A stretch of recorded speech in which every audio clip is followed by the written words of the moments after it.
Okay, another hangout. No other religious tenet, as I've got in the description, is so attacked and hated as that Jesus rose from the dead, and of course the Bible in general.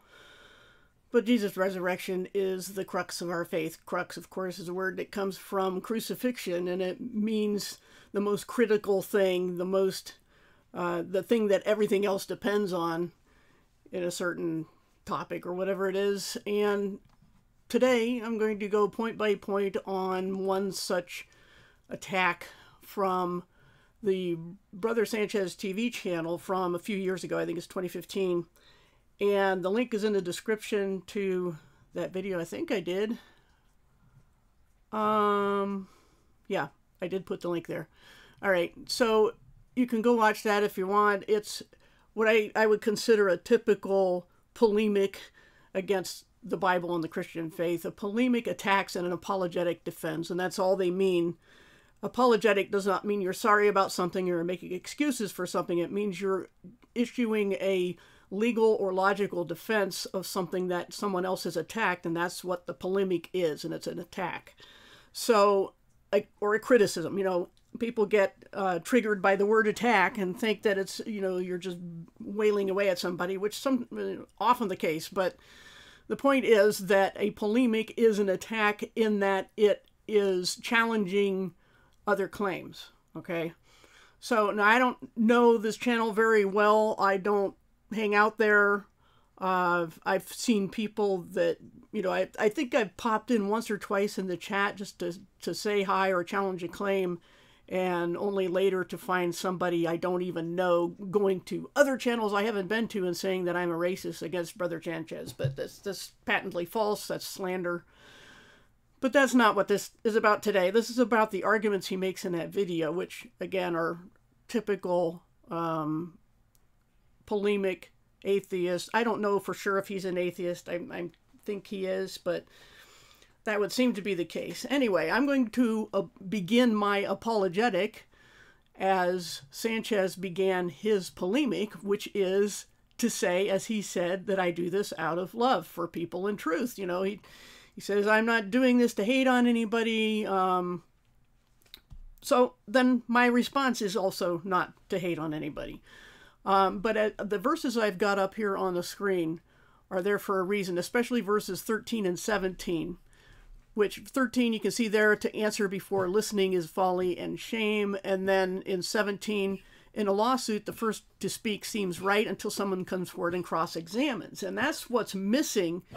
Both of those things are what's missing from most debates, air quotes, Mark, Carlos, online or anywhere else that I've seen over many years.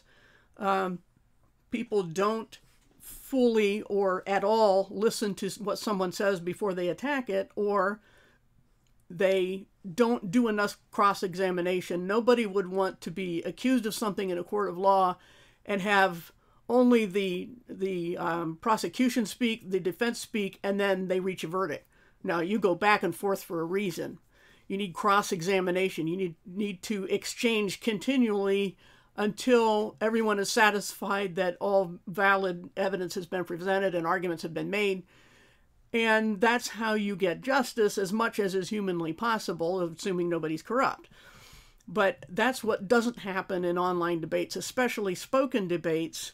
And the problem with spoken debates is that people are there to impress the audience and to snow people with just throwing out facts or claims, rapid fire, or something called the Gish Gallop. Dwayne Gish was, I don't know if he's still around, an apologist for young earth creationism. And that doesn't mean I am a young earth creationist, but I don't always approve of the methods people use.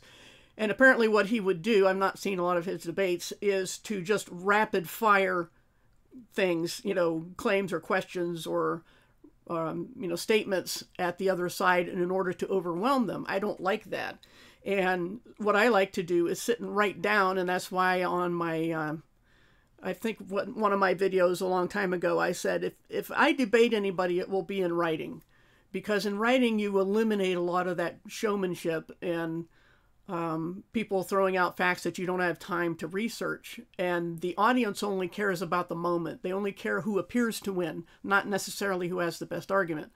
So this way I'm doing this, not in writing, but in a video, because the attack or polemic was in a video. So that's what I'm doing here. And I think it's important to answer some of these things, even though I have answered all of this in writing on my website, and so have a lot of other people over the years. Hey, Lev Kung Fu, good to see you here. So let me get started. As I said, he says he's doing this out of love in the video linked in the description, so I can make the same claim. All right, so he makes some opening statements which I find rather noteworthy or curious. One is he says he wants to free our minds. He's talking to Christians. He wants to free our minds, and that presumes that our minds are not free just because we're Christians, and that we've never heard any of these challenges before, and that he's here to set us straight. How can that not be considered arrogant? I mean, if I came to some group of atheists and said, look, you've got, evolution all wrong, and I'm here to set you straight because I did, maybe an hour or two of research on Google, and I found some stuff that you have probably never, I'm sure you've never seen before, because I'm here to set you straight.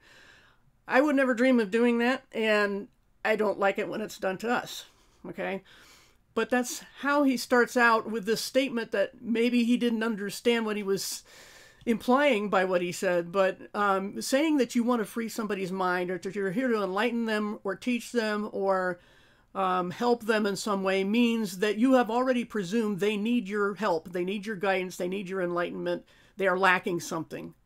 Okay, and I don't think that's a fair presumption to make against Christians as a group. He makes no distinction. He also says that religious people in general are good people, so, and that they mean well. So, why does he care what we believe then, if we're good people anyway? And why is it that being religious makes us not free if we're good people anyway? As the old saying goes, if it ain't broke, don't fix it. I mean, what is he trying to fix if we're already good people? Is it this love of truth and I'm here to help you? Well, that's arrogant. It's nice to love truth, but you have to do your research first, and you shouldn't start your loving truth help with statements of arrogance and judgment, really, against people who believe something you don't think they should believe. And then he mentions the New York Times saying they don't mention the Bible in book lists or something because they don't know how to classify it as fiction or nonfiction. Who cares what the New York Times thinks? I mean, at every turn over the decades and centuries, whenever people said the Bible is false, it's fiction, they made this up, the city, Nineveh, or Jericho, or the Hittites, all of those things were once thought to be fiction from the Bible, and archaeology and other forms of research have proven them all to be real and historical. You can go to universities today and study the Hittite language. You can find the ruins of Jericho. I mean, the Bible has a track record of being called fiction and being proved right in the end by people who finally can't ignore the evidence anymore. So this quote is supposedly telling us something that we didn't know about the Bible. I don't think we're the ones who don't know something about the Bible. And he makes the statement, your so-called perfect book. How is that loving? I think it's condescending. Hey, Aries. So he starts off mainly, in his quest to disprove the resurrection, of citing the Codex Sinaiticus, okay, from Sinai. A codex is a book form. It's not a scroll. That's why it's called a codex. And there were scrolls before that, but he has a long quote at the 457 mark in his video that claims it is a fact that the earliest Gospels never mention the resurrection of Jesus, and that this particular codex is full of, quote, irrefutable evidence of willful falsifications in all modern-day Gospels, end quote. That's a bold claim, an extraordinary claim that requires extraordinary evidence, which is not provided. Just the quote we're just supposed to blindly believe that, I guess, is patently false, and even skeptical scholars admit that the bulk of questionable words and passages are trivial and do not impact the gospel itself or any other tenets of the Christian faith. I've gone over this before in the Bible versions debate. I have documents and videos on that. Okay, it says it's reconnected now. I don't know what happened there, but for some reason OBS lost connection with YouTube. Anyway, I don't know how much of that you missed, but he had this quote on his video that the Bible is full of errors and contradictions, and that is not true. So let me check the chat and make sure everything's okay. It's all a teenage alien high schooler simulation. Right, exactly. Anyway, as I've said, even the skeptical scholars admit that the bulk of questionable words and passages are trivial. Weights, measures, spellings, things like that happened in copying the Bible. He's basing his attack on the Bible on the copies and saying that God made these mistakes. No, God did not make these mistakes. Okay, so that there is a fallacy of its own, but he specifically cites the Gospel of Mark in this codex, and there's something called the long ending of Mark, which is chapter 16, verses 9 through 20, which is in valid dispute, okay? And there's a resurrection account there, of course. It's the end of the Gospel, and it ends very abruptly either way. But in 16:6, just a few verses earlier in Mark, which is not in dispute, it clearly states that Jesus rose from the dead. And other material in the same Codex Sinaiticus states the same thing in passages such as Matthew 28, 6 and 7. To say that the Gospel of Mark's long ending is missing in the Codex Sinaiticus means that none of the Gospels talk about the resurrection is such a leap of logic, if I can call it logic, that it just defies description. Because if you look at the Codex, which I'm pretty sure he did not do, read the Codex himself, and see what's missing and what isn't missing, he would see that, and anybody who makes the same claim would see that the gospel of Jesus rising from the dead is clearly there, even in the earliest copies, or extant manuscripts as they're called. So to claim that the earliest codex of the New Testament never mentions Jesus rising from the dead is simply ignorant, if not dishonest. And if, as some scholars say, the Gospel of Mark was written more as a supplement to Matthew, then there's no reason to insist that it must have every element of all the other Gospels. There's 4 Gospels for a reason. I've mentioned before about Simon Greenleaf, who wrote Testimony of the Evangelists. He was a lawyer at Harvard University, one of the founders of their School of Law, and he was an atheist, and he was challenged by some of his students to apply his legal methods to the 4 Gospel writers and cross-examine them. And he did so in all honesty and with the highest scruples, and concluded that the 4 Gospel writers were credible witnesses and that they were describing things that they believed to be true. And as a result of his studies, he himself became a Christian.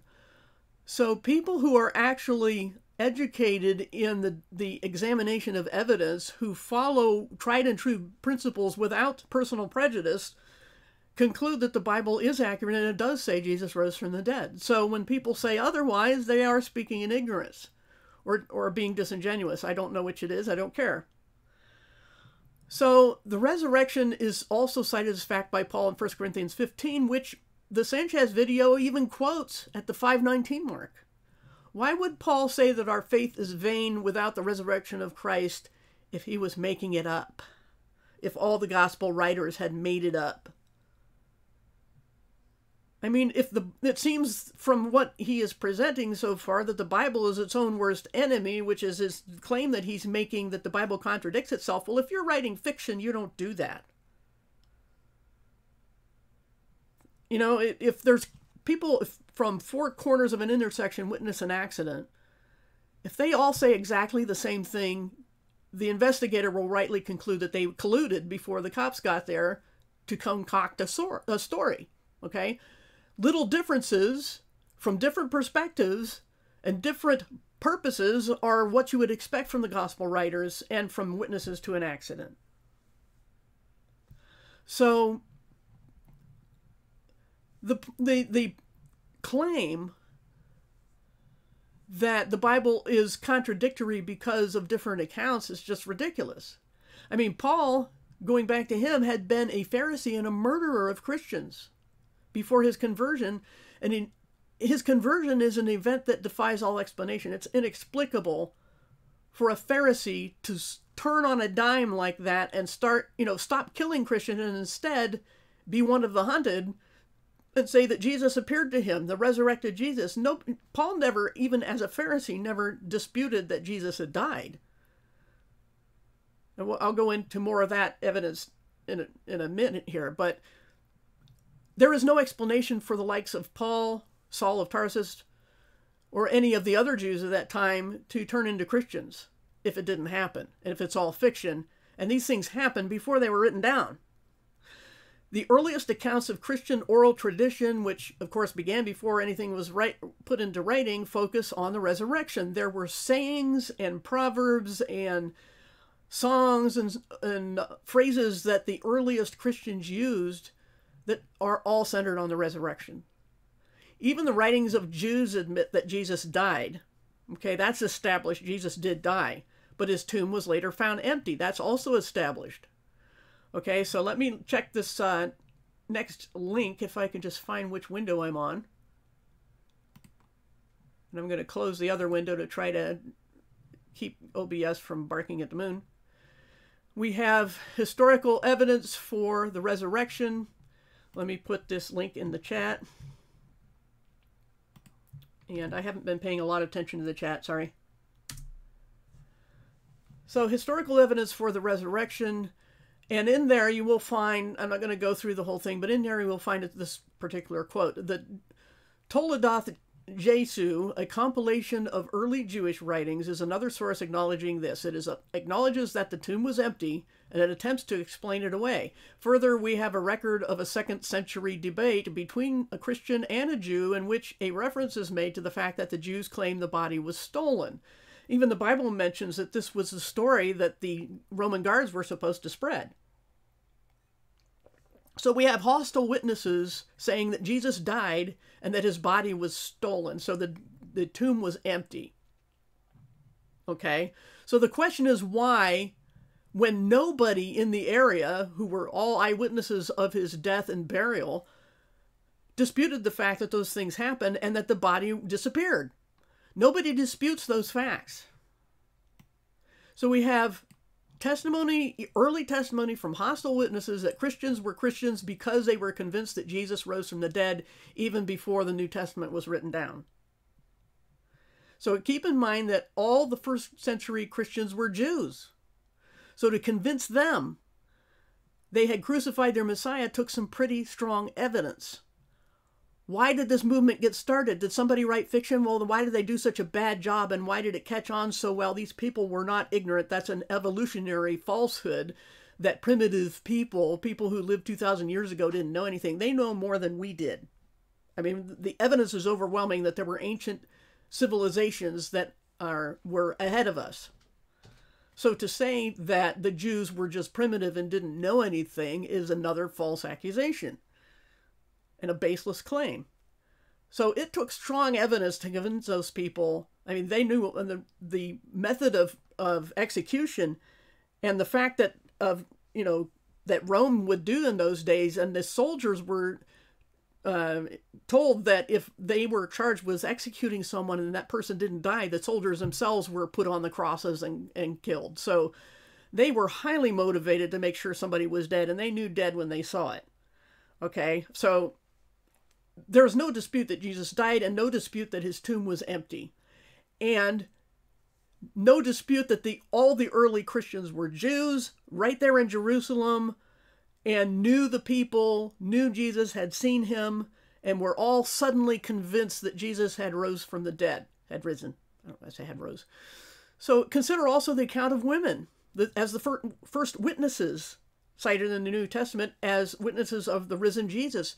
Who in that culture and time would even invent such a thing. If they were writing fiction, they would not put women as the first witnesses. I mean, some of the Gnostic so-called Gospels will leave them out or, disparage them in some other way. But that would have been the surest way to get Jews to reject the Gospels, is to put women as the first witnesses. Women are highly rated in the Gospels. I mean, Jesus treated them well. The apostles, although they were scolded by Jesus later for not believing the women when they told them that Jesus had risen from the dead and they had seen him. The men didn't believe them, and Jesus came later and scolded them for that. That's in one of the Gospels. So now let's move on to another link. Why doesn't the oldest gospel include the resurrection is the claim, and you can read that one, and I will give you the link for that. I'm trying not to forget to do that. Just as I did that, I see, why didn't the Roman soldiers become Christians? And we don't know whether they did or not.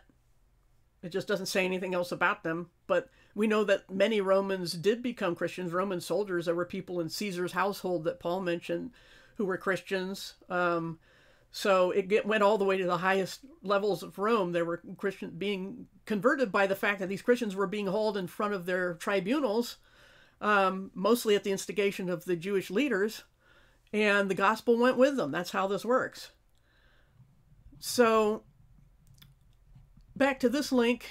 This one is more on the question you can read yourself, whether it's there. It is there. And like I said, I'm not going to go through all this. I'll just hit the highlights.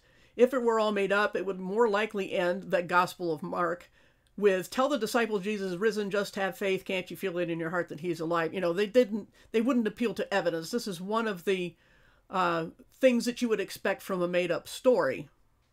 Okay, if somebody was trying to pull a fast one on these people. Another of the highlight quotes, if someone wants to doubt what Scripture teaches about the resurrection of Christ, they can't just cite one problem passage and call it quits. They would have to show that the whole of Scripture is vague on the resurrection, and that was the point I made earlier. People just stop at one thing. Oh, it's not in the long ending of Mark, then it's not in the Bible. How ridiculous is that? Really, really ridiculous. So you can read through this yourself. We often see on some channels, truth fears no examination. I've said that for years and years before I started seeing it on YouTube. Truth does not fear examination. It's the fact. I mean, and what doesn't want to be examined or cross-examined are the critics who attack the Bible. They don't like to see evidence like this. And of course, I have a link in the description to my basic Bible defense page where I have a collection of links to more sources like this. A lot of sources, some from universities, some not, where if anyone wants to still reject the Bible after going through all that, and I would demand that if before I talk to someone like this, that they go through all of that, because I've done 45 years of research. I expect at least a year from somebody else before I will talk to them about these things, because I'm not convinced that they've done adequate research, and why should I waste my time? So we should also point out that while many insist upon overwhelming hard evidence for Jesus' resurrection, they swallow blindly the accounts of people like Constantine or Alexander the Great or Plato, so it's obvious that they're prejudiced. They are not questioning anything but Jesus' resurrection and the Bible. They're not questioning all these other ancient writings. Okay, when they just pick out the Bible, it tells me something about their motives. So let me take a quick look at the chat before I go on to his expansion into, from the resurrection into some cherry-picked Old Testament references. So let me see what's going on in the chat. Yeah, that's also the flip side of that Mark mentioned about people rejecting all of past history, but they still have a problem with only the Bible that they don't have with other things. And why do they arbitrarily pick like 400 or 500 years? It's just whatever they want to believe is false. And the thing that I've said before in another video about saying that there was no Middle Ages in Europe, well, that's just in Europe. Even if you could find no evidence for it, what about all the other cultures such as China, which keeps meticulous records of all the things that they did? They had to be in on it. And if these people were also primitive, how did they collude worldwide on a conspiracy to hide like 1,000 years? It's just, people are just haphazard and myopic when they try to attack something such as the Bible or history, and they don't cross-examine. They don't consider the bigger questions. Let's see. Net of disillusionment. Yeah, and often in the video that I'm referencing, he says about not causing confusion. Well, that's not being cleared up by that video. It's being just fanned into flame. Yeah, at one point people mistook Paul and Silas for Mars and Jupiter, I think, or and tried to sacrifice to them at one point, which is another thing that I cite for when people say that Jesus is Zeus. Well, they mentioned Zeus because they thought, Zeus and Jupiter, or Zeus and Mars, or something like that. I get the two main names mixed up, but Zeus is one of them, most definitely. So the word name Zeus, referring to the Greek god, is in the New Testament. Why would they say Jesus is not this person? And this is what Paul and Silas were saying. No, don't sacrifice to us. You know, people don't think and they don't study before they start speaking. Going back to those Proverbs 18:13 and 18:17 that I had up at first. Yep, ego and pride, etc., etc. Okay. Yeah, and there was one soldier at the crucifixion who said, surely this was the Son of God. You know, because of all the things that happened when Jesus died on the cross. So anyway, let me get back to my notes for a little bit here.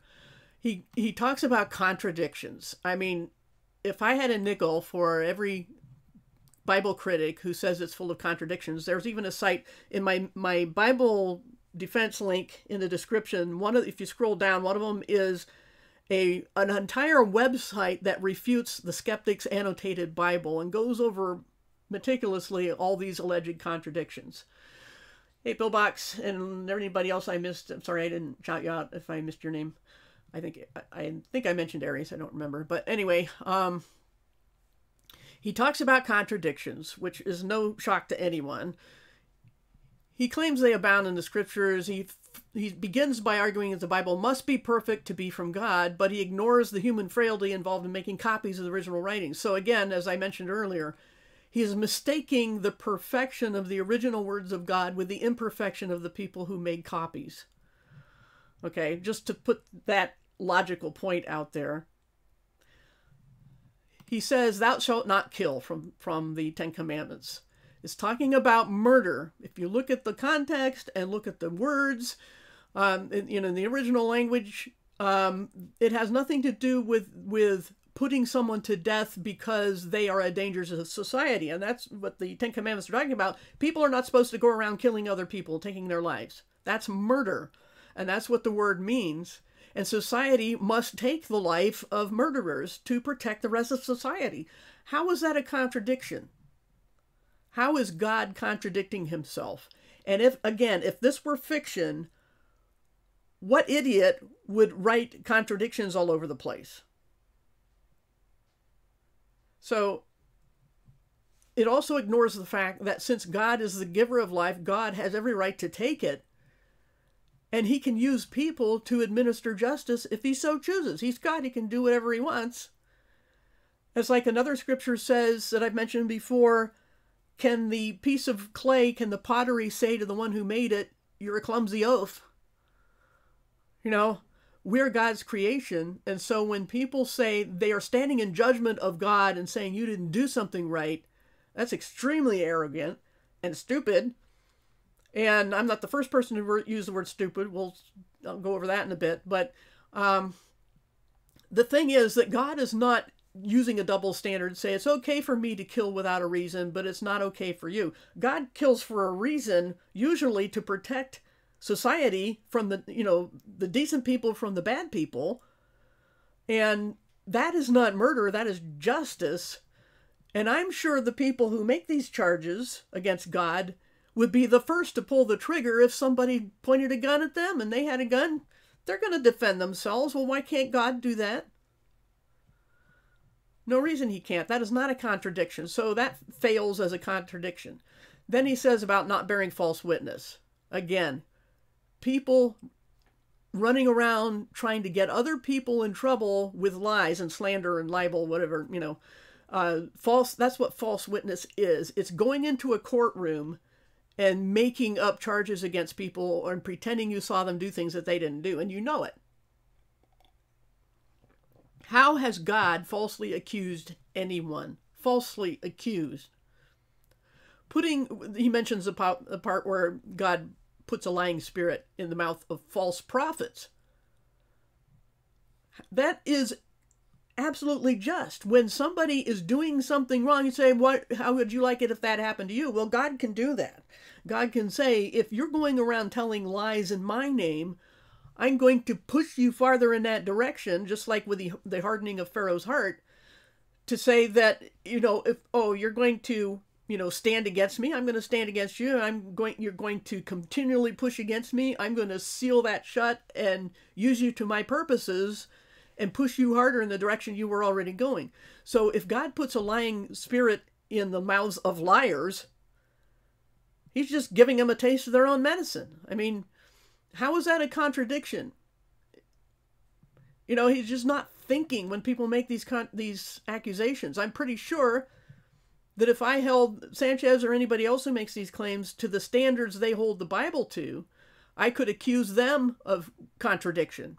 People are always contradicting themselves. We're humans. We do that.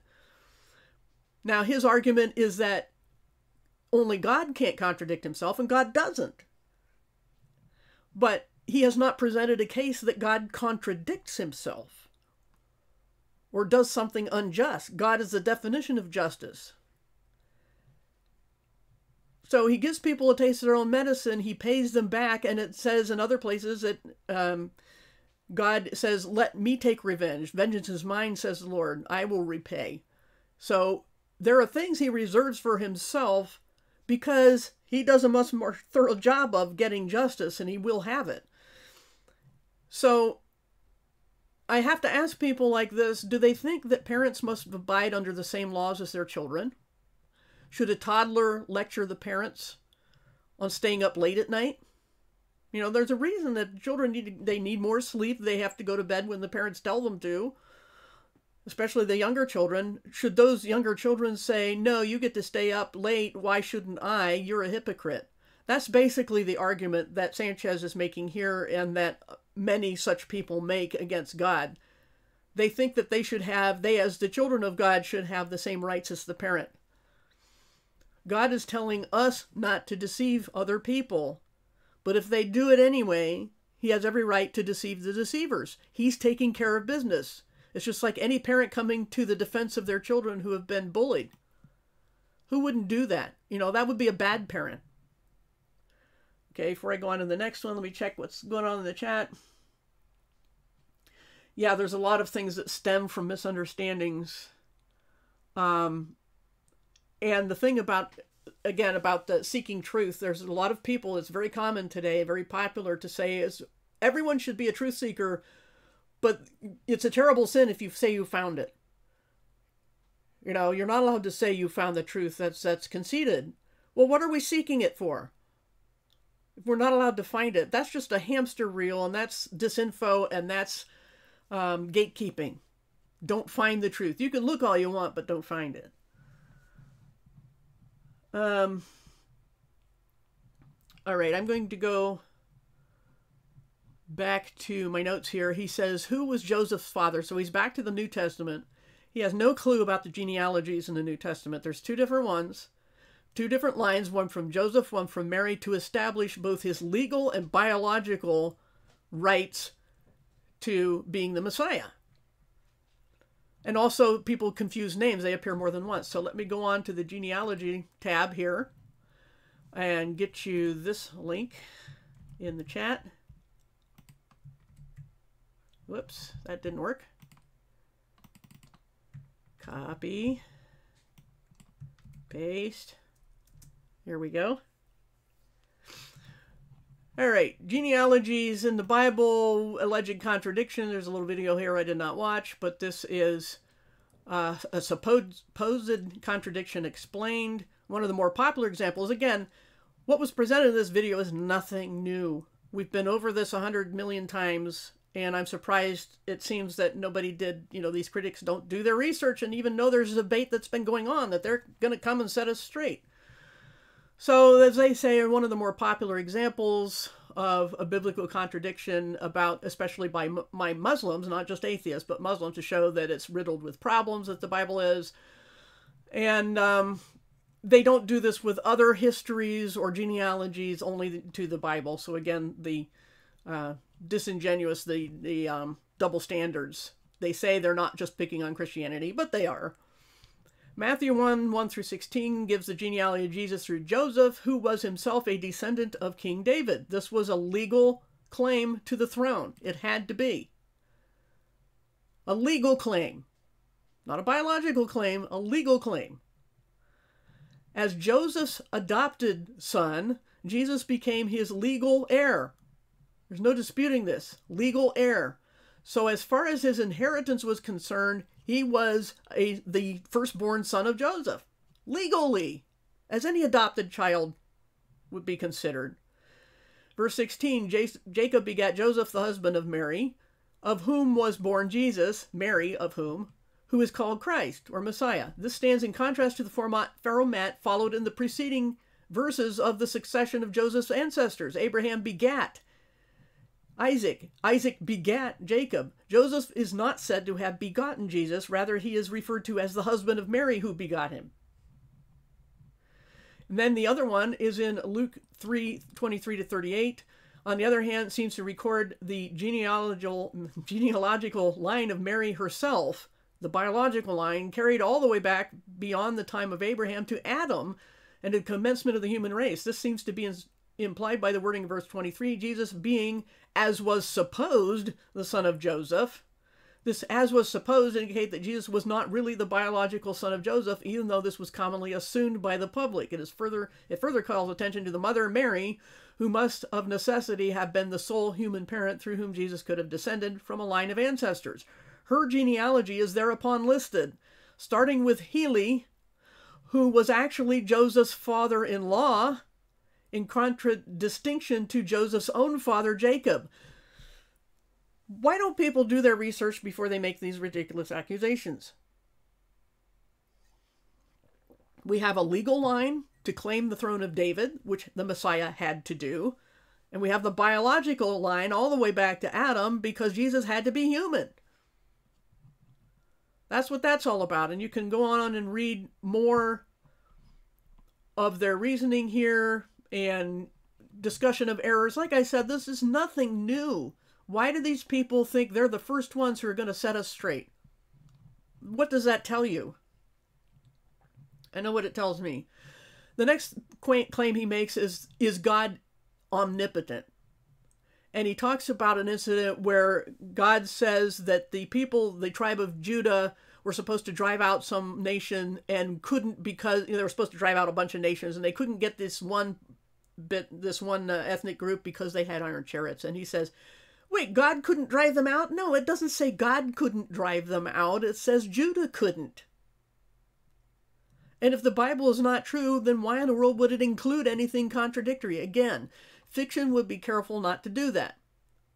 How can he not understand that God works through flawed humans? I mean, when you think about it, if you go back far enough, you would say, why did God bother with any of this at all? Why does he work through humans? Why was there such a long path between the fall of man and the coming of the Messiah? Why go through all that? Because he's working with people who are sentient beings made in his image, who are not to be spoon-fed, but guided. And I've given this illustration before of a heavy cart being pulled up a hill, and every once in a while the people pulling it have to rest. Well, what do? They put a block under the wheel, not to pull the cart, but to keep it from going backwards and losing ground, so that they can rest.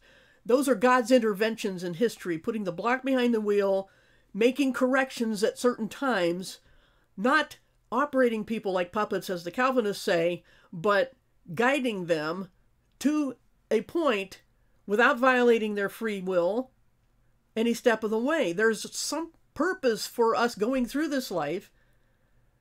And if God tells a tribe to do something and they don't do it right, how is that God being contradictory and not omnipotent?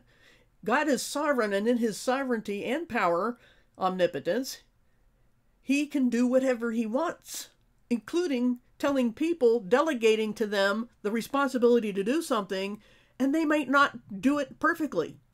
That's all that is. So how is this a question of God's omnipotence? It's the most ridiculous logic, and it's typical. And that's all from the first half of his video. That's just the first 15 minutes. So why should I watch more? And this is the first of a series. Just look quickly at the violation of free will. Yeah, like I said, if you are bent on a certain path and God knows you're not going to change, he can shut off your free will after that point. He has not violated your purpose, the purpose of free will in you choosing whether to accept God or reject him. That's the important thing about free will. We are morally responsible for our choices. But once you have absolutely made it clear, and God knows the future, that you will not change, he can shut that off.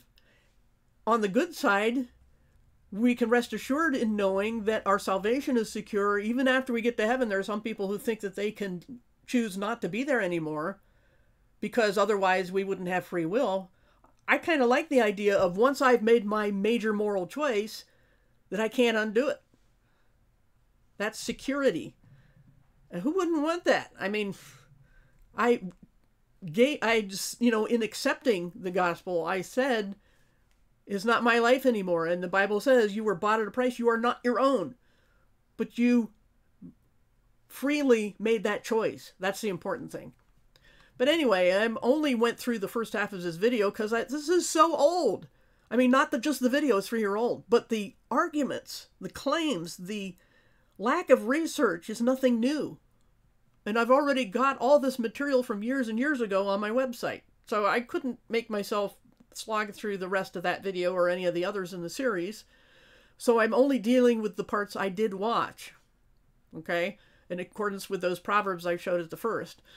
And in his video, he says, in a comment, on that video, the first comment there from him, it says, in this video, I will reach out to Christians in the hope that they will answer the questions I have concerning what seem to be biblical contradictions.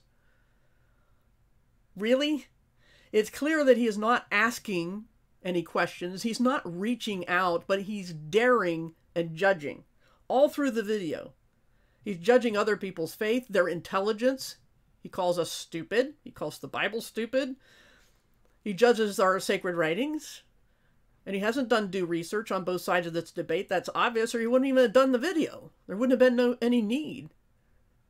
It's reinventing the wheel. He doesn't seem to be aware that all of these issues have been debated for centuries, if not at least decades. Nothing is going to be settled by a YouTube rant or a series of them. Nothing new has been presented. So when somebody says, all through the video, you've got WTF all through the video, wake up people, get real, you're stupid, he shouts at us, and he says, I'm reaching out and I'm asking questions. Actions speak louder than words. I mean, when you say one thing and do another, what is that? That's hypocrisy. That's a double standard. That's contradiction. A person who does that has no right to accuse anyone else of contradiction. It's a double standard. And this is exactly what he's accusing God of doing, and he's doing it and posing as God's judge and the judge of the Bible and judge of Christians in general, whom he says he loves and isn't trying to hurt, and they're good people, and then he does all of this. He talks about confusion, but he's very confused himself, and at 1457 mark, he calls us all stupid. I mean, that's one of the instances where you can find him saying that. So at best we can say either he is confused or he wasn't being entirely honest in his claims about wanting to reach out and ask questions. This is why I don't bother trying to outshout such people in spoken debates. That's all it amounts to. People get emotional and they start to yell and they contradict and talk over. That's why I don't do that. I do this in writing, to put my evidence down. And I'm only, as I said, doing a video on this because the video is what I'm responding to. I've done that with a few other people. But I'm not trying to debate them. I'm just offering my counter video that people can watch if they want. I just present information. And if people ask me to examine something, I examine it and then I present it. And if the people who are mentioned don't like what I say, well, okay, you don't like what I say, I don't like what you say. I don't need to debate you, not because I don't have arguments, but because I don't think you do. So whoever not only seeks truth but is willing to find it can freely examine all my material as they see fit and draw whatever conclusions they choose to draw. I hate disinfo being spread about the Bible especially, and this is the way I choose to counter it. All right, so if anybody wants, they can link him to this. I don't want a debate in spoken debate. I'll do a written debate. So I'm not afraid to debate people. I just demand that they do their research first, because in a written debate, I can have time to check out their claims before I respond. And it's done slowly and carefully and not in the heat of the moment. That's how I do things. So there it is. People can think what they want about the alleged contradictions. I've got tons of material at my website. Like I said, I have that one in the description, but I will put it also in the chat for my Bible defense page, the main hub of it. There's plenty of more articles there. Let's see the chat. Yeah, you have to be humble and you have to be honest that you are willing to find truth and not just endlessly seek it. The Bible talks about people who are always learning but never able to acknowledge the truth. That's a description of the modern conspiracy community to a T, or the modern atheist community or evolutionist community or whatever. People just endlessly want to seek truth. The endless turning wheel of, was it Hinduism? Endless cycles. That's the way they like it. I want to go somewhere, and when I get there, I'm going to be unashamed to say I am there. I believe I am personally convicted I have found truth, and there should be no reason why I couldn't have the freedom of speech to say so. And if other people want to judge me for saying so, that's their problem, not mine. So, let's see at the chat again. Yep, God is patient, more patient than any of us would be. Yeah, and if people are bent on spending eternity away from God, it's their choice, then I don't begrudge them whatever happiness they have in this life.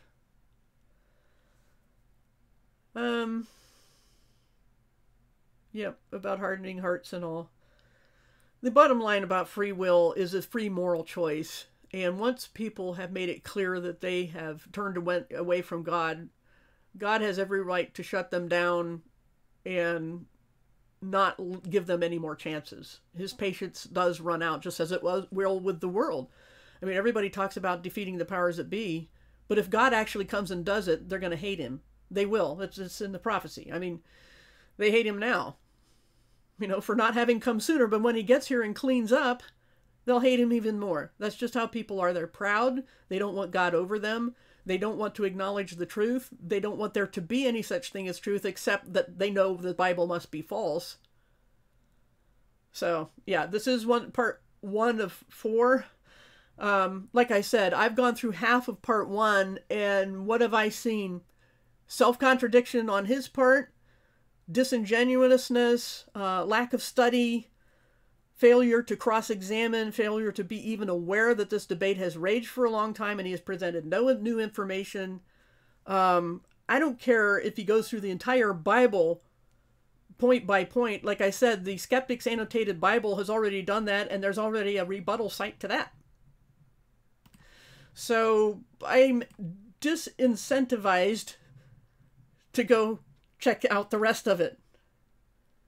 I just have no motivation to listen to more, because I've heard it so many times before. Why should I keep, visiting the same cesspool? I'm not saying any person is a cesspool. I'm saying this kind of argument. these claims about contradictions and manuscripts from people who are rank amateurs, even compared to me. I mean, I haven't gone to seminary. I haven't gone to study ancient languages in college. I read about manuscript testimony and criticism, textual criticism. I've done a lot of study on my own, but I don't consider myself any kind of expert. I certainly don't consider anyone who's done less than me an expert for that reason. And people who are experts, they can be flawed human beings too. They are flawed human beings and they will make mistakes. But what you do is you compare the testimony of experts because they won't all have the same prejudices. And that's how you find truth, if you're willing to find it and not just look for it endlessly. So I know, Pillbox, you want me to do more of this, but I've already done more of this. I mean, I've got tons of material, like I said, that link that I posted to my website on all the objections and links to other people who have done all the objections and answered the claims. What else is there to do? I don't like riding hamster wheels or merry-go-rounds, but I don't... and people aren't going, I don't think people are any more than I'm going to watch all of his series that they would watch all of mine, but I'm hoping that what I've done is make a precedent or establish a point that when you come across some random video or website that claims the Bible is full of contradictions, or that the manuscripts, the earliest ones, don't talk about the resurrection of Jesus, there's already a ton of rebuttal material. I've collected what I think is the best stuff on my website, and I've done some videos, and I don't know what else I could do. Just keep pointing them to the same video, I don't know, or in the same website. It's just redundant. I mean, I just don't see the point. So if there's a specific thing that you can't find in my videos or on my website that somebody brings up, and I haven't done research on it, I'll look into it at least. I can't promise I'll do a video, but I'll look into it. But again, when Christians go around and encounter these people who make these claims, don't play defense. Okay? Don't play defense. Make them defend their own claims. Instead, and also, when I say don't play defense, I mean, that's what apologetics is. I said, don't be stuck there, because they will keep you endlessly defending, making you jump over hoop after hoop, through hoop after hoop, over hurdle after hurdle, forever. That's the game. What you need to do is keep their feet to the fire. Make them defend what they believe about the world and where it came from and what happens after this life. Make them defend what they believe. Ask for their evidence. Ask how far back it goes, how many copies they've got. What hard evidence do they have to back up what they believe? Stop, letting them keeping you endlessly defending. Make them, instead, when they say the Bible is false, I'll say, well, what do you believe? And then make them defend it. Never let them go. We've been putting up with this for 2,000 years, defending the Bible, and it still stands. As someone said about the Bible and the Christian faith, that these are an anvil that has worn out many hammers. How much more do we have to be hammered? Time to put them... I have a video from years ago called Atheists on the Witness Stand. They don't like to sit there. They like to be the prosecutor always, forever. They don't like to have their own beliefs, and they have beliefs, questions, because then they'd have to back them up, and they can't. They're so used to throwing everything at us, we need to throw it back.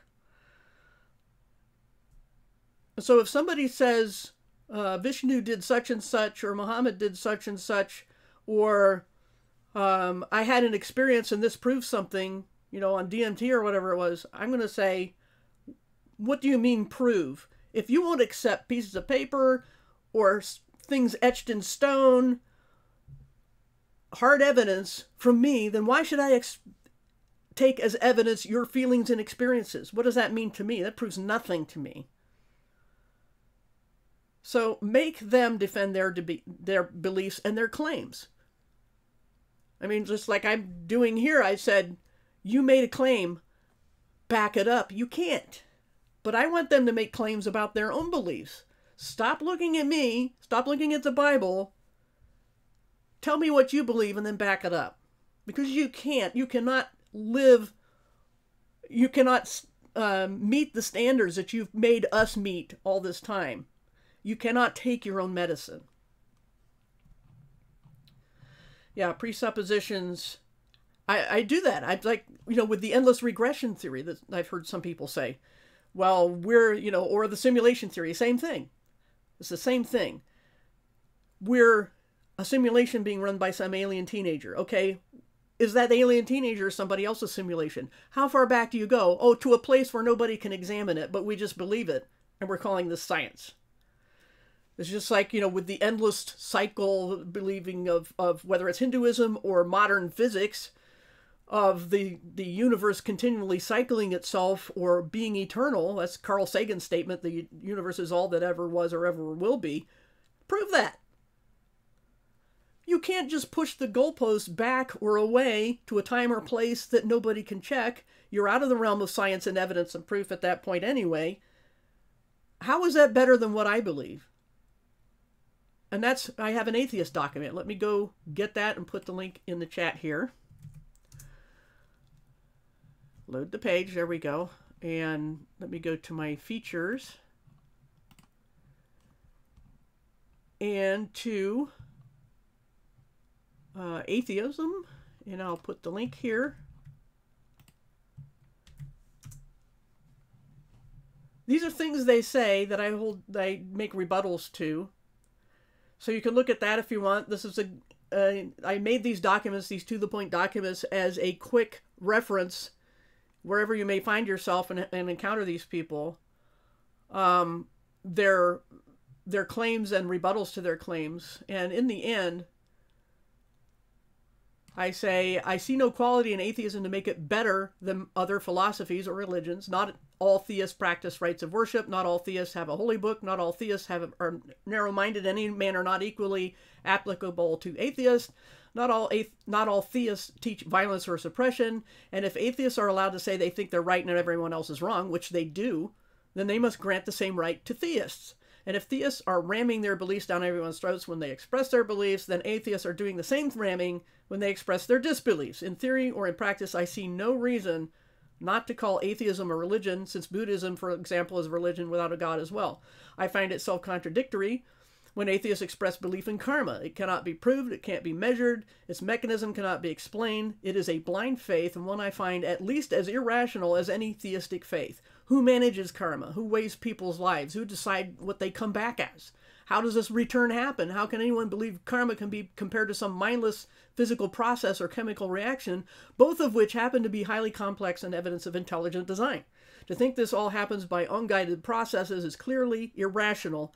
And why is God bad for not preventing evil, but karma is good because evil people are being repaid for what they can't remember doing in a past life?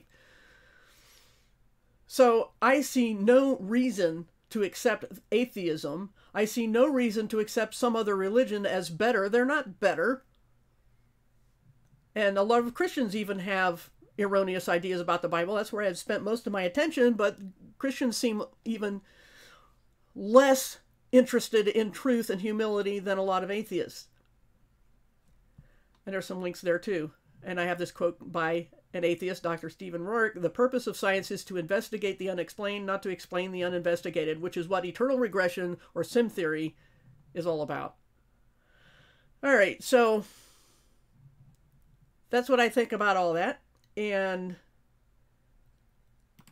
I don't know what else to say today. Is there anything else you wanted me to say in the chat before I end the stream? It's already 10:30. Here, some of you are up early. It's like 6, 7 in the morning there. All right, hey Daniel. Good to see everybody here. If I missed anybody, shout out, I'm sorry. But we all have to rant sometimes. And like I said, I hate disinfo being spread about the Bible. And so when it comes to my attention, sometimes I feel like actually saying something, and sometimes I don't because I've said it before. But Thanks everybody for coming, and I will see y'all later.